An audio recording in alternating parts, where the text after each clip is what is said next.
November 7th, 2025, FPV drones belonging to the Ukrainian State Border Guard targeted Russian infantry. Numerous Russian infantrymen were individually detected and targeted by FPV drones. Russian soldiers were only able to fight off the drones for a few seconds. Most soldiers chose to remain motionless during the drone attack. This was because they had been trained to remain motionless during such an attack. A Ukrainian FPV drone lying in wait among the bushes targeted a Russian soldier passing by on the road. As the fiber optic drone approached an abandoned house for an attack, a soldier immediately tried to rush outside but collided with the drone. While flying around the Donetsk region for reconnaissance, a Ukrainian FPV drone spotted a Russian soldier. It immediately targeted the soldier and launched an attack. The Russian soldier pulled out his weapon to fire at the drone at the last moment, but it was too late. A Russian soldier became the target of an FPV drone. The soldier, struggling with all his might to escape the drone, found nothing he could do to escape or fight back. November 6th, 2025. A Russian soldier became the target of FPV drones in open terrain. The soldier tried to throw something at the drone at the last moment but failed to escape. A Ukrainian FPV drone is again tracking a Russian soldier who was sent alone to the front in the Donetsk region. The Russian soldier saw the approaching drone and decided to hide, but he became the drone's target in a very bad way. Two Russian soldiers tried to escape from the drone pursuing them, but one of the soldiers was shot by the kamikaze drone. These images show how helpless soldiers are against drone attacks. It is evident that soldiers are often unarmed and alone when facing FPV drone attacks. Escaping FPV drones is nearly impossible, and evading these attacks is even more difficult in Ukrainian territory. With nowhere to hide, soldiers became targets for the drones one by one. This attack was carried out by a Russian FPV drone.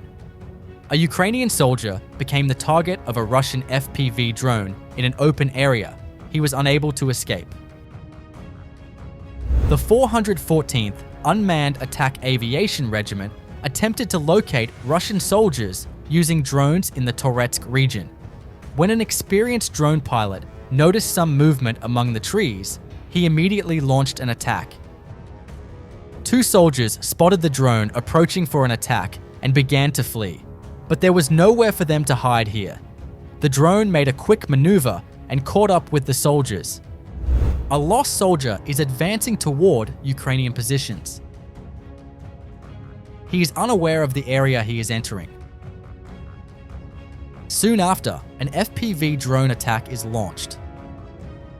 When the soldier spots the drone approaching, he can't find anywhere to hide and panics. Unable to find a place to hide, the soldier decided to conceal himself under a tree and immediately became the drone's target. FPV drones, equipped with night vision cameras, targeted Russian soldiers. The drones, which managed to infiltrate Russian military positions, identified targets in the area one by one and launched attacks. Russian soldiers are not safe even at night. Here, the Russian soldier cannot see the drone in the dark, and the FPV drone is gradually approaching the Russian soldier. Subsequent attacks were carried out to damage military equipment and vehicles. Russian forces do not use any signal jammers on their own front lines, making them easy targets. A Russian soldier returning to his position in the middle of the field was suddenly attacked by an FPV drone. He fired but couldn't shoot down the drone. Now let's look at the attack from a different drone camera. The Russian soldier fires repeatedly but fails to stop the drone, which is approaching very quickly. This time, the Ukrainian FPV drone pilot is chasing a Russian soldier in a challenging area. The terrain is wooded, so there isn't enough room to maneuver. The soldier spotted the drone following him and started to run away. The soldier tried to hide among the trees in the most suitable area to avoid the drone. However, the FPV drone pilot was determined not to let the soldier escape. A long chase began.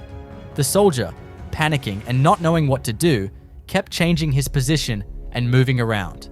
The soldier entered a foxhole, but, unable to find a place to hide, immediately backed out.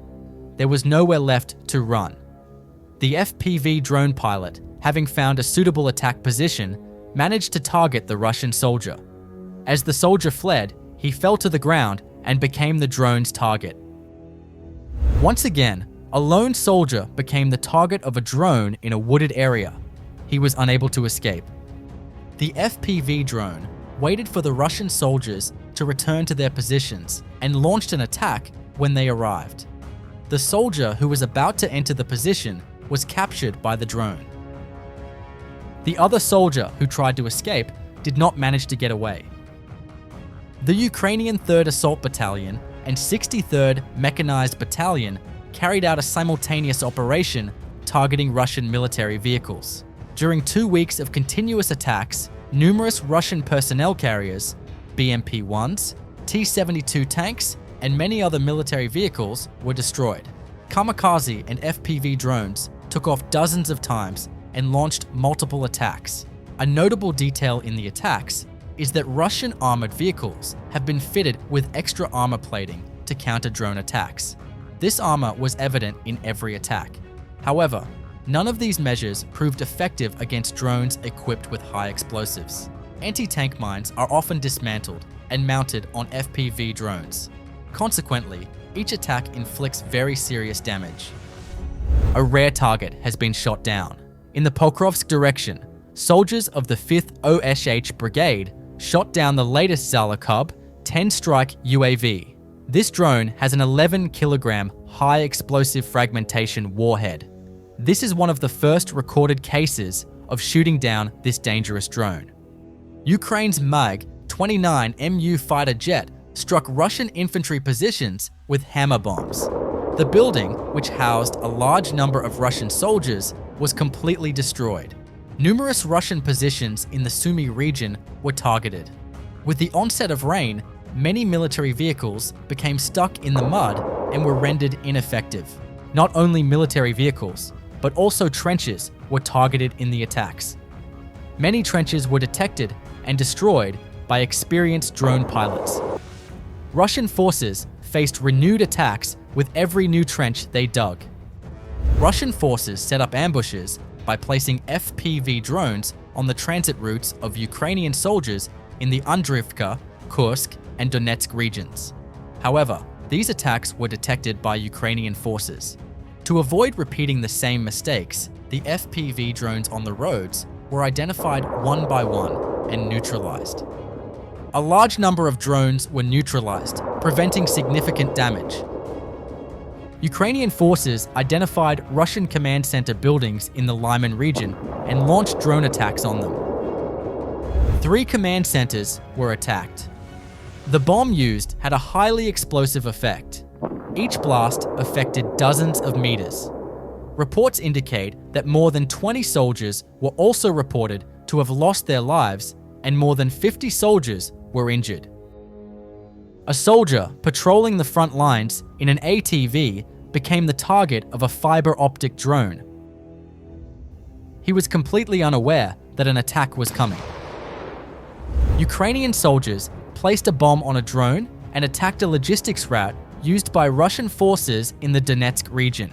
The vehicle, seen transporting ammunition to the front line, was quickly identified. Here, Russian soldiers are transporting ammunition tied to the back of the vehicle. They are unaware of the drone following them. The drone is rapidly approaching its target. At the last moment, a soldier is seen pulling his weapon out of the vehicle's window, but he is not in a suitable position to fire, and the vehicle is neutralized. On November 7th, 2025, the Ukrainian Border Guard Brigade, HART, destroyed Russian infantry positions, a UAV control point, the Murom-M surveillance system, antennas, and other equipment belonging to Russian forces.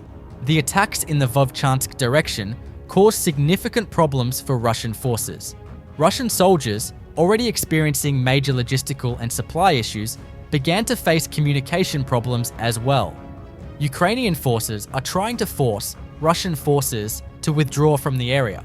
The conflict between Ukraine and Russia is escalating. With winter approaching, both sides are now focused on defense.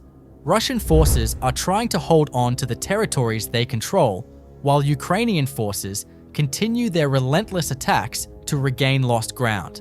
Both sides lost a large number of military vehicles and equipment. However, Russian forces are choosing to remain in a defensive position as they attempt to hold onto the territory they control. This situation has forced them to fight under more difficult conditions. They are trying to defend their territories against thousands of drone attacks every day.